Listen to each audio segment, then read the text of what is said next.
You know, growing up as a teenager in the mid-'80s, a huge fan of the Terps, and just seeing what a great team this was and the potential of what this team can be, it really reinforces to me the reason I took this job.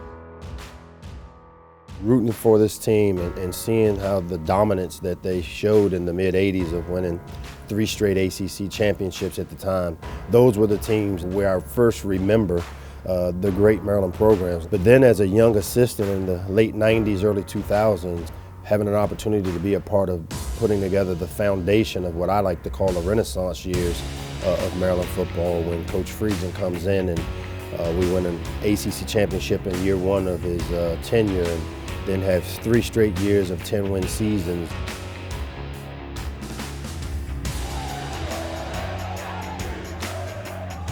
Maryland was really his first big opportunity, and I was pretty much his first assignment, and it was a 4-year grind. So Locke spent a considerable amount of time up here in the morning with me, running the stadium, and I buckled down, and he came back and was like, no, I'm not doing this, I'm not giving up on you, we're gonna fight this thing through. And I set records that year, and so I'm always gonna take Mike Locksley's first 4 years here in Maryland. We had some straight up ballers on our team, and the guys that came after us, they were able to get those wins.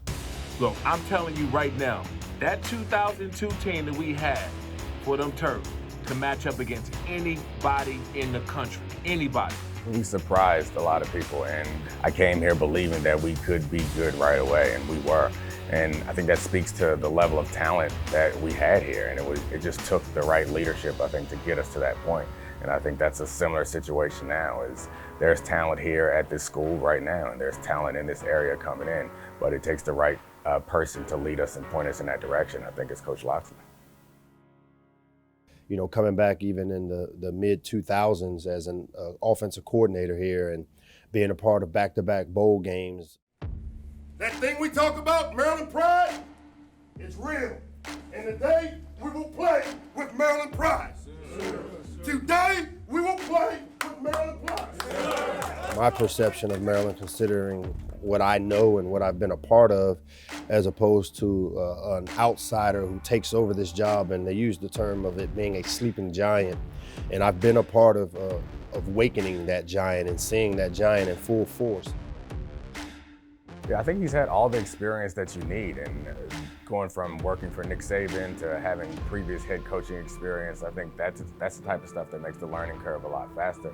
And being in this area where there's a ton of great talent, there's only time before we get this back on track and we're back winning conference championships like I remember.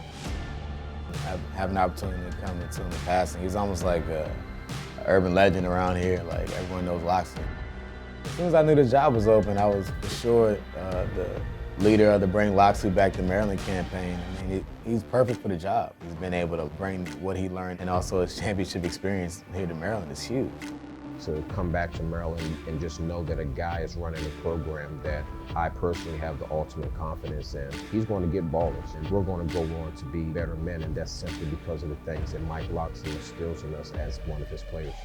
This program has had a great history and a great tradition of successful players come through it. You drop names like Sean Merriman and Vernon Davis and E.J. Henderson and Dominique Foxworth, and even as of late to see a guy like Stephon Diggs, Yannick Ngakoue, and some of these all-time great Terps that I played a major role in bringing them here and then seeing their development through.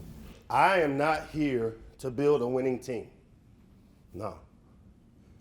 I'm here to build a winning family. I spent 10 years of my coaching career here. I won an ACC championship here. We can do the same thing here again, man. To see him when he came back to coach and to see the way he navigated the city, the recruits, to see the way people responded to him and to see the way, the past players loved him. He comes off as a genuine person and it's real. So we have a great relationship now.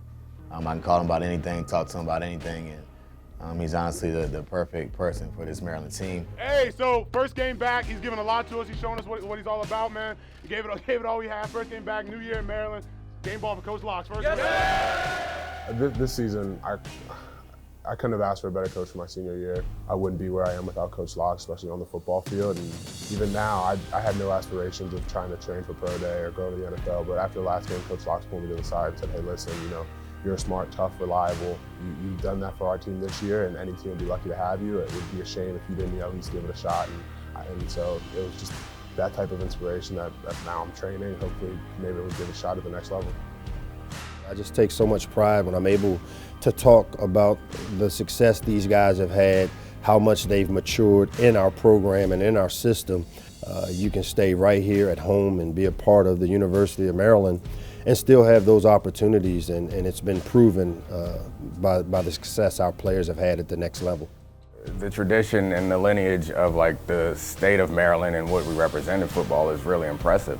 When we're at our best, we're as good as anybody, and we have the potential to get there.